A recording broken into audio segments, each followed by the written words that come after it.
జనసేన అధినేత పవన్ కళ్యాణ్ రేపటి నుంచి 3 రోజుల పాటు కాకినాడలో ఉండనున్నారు.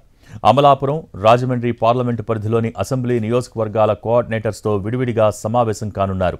గత వారంలో 3 రోజులు కాకినాడలోనే ఉన్న పవన్ విరామం తర్వాత మళ్లీ పర్యటించనున్నారు. కాకినాడ సిటీపై ప్రత్యేక దృష్టి పెట్టారు జనసేనాని. డివిజన్ల వారీగా నేతలు, కార్యకర్తలతో సమావేశం అవుతున్నారు. మొత్తం 50 డివిజన్లలో 22 డివిజన్ల రివ్యూ ముగిసింది.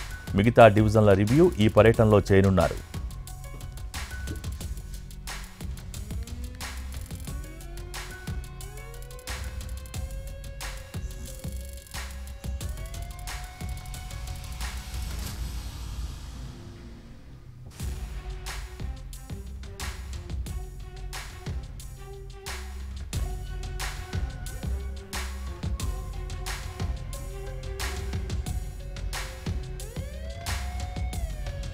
గతంలో వారాహి యాత్ర సమయంలో పవన్, ఎమ్మెల్యే ద్వారంపూడిల మధ్య సవాళ్లు, ప్రతి సవాళ్లు నడిచాయి.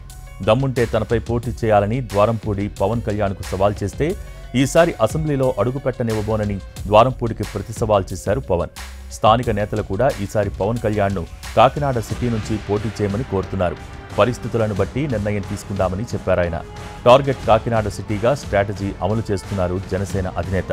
అందులో భాగంగా కాకినాడ పార్లమెంట్ జనసేనకు రానుంది. దానికి తగ్గట్టుగా పార్లమెంట్ సీటుపై స్పెషల్ ఫోకస్ పెట్టారు.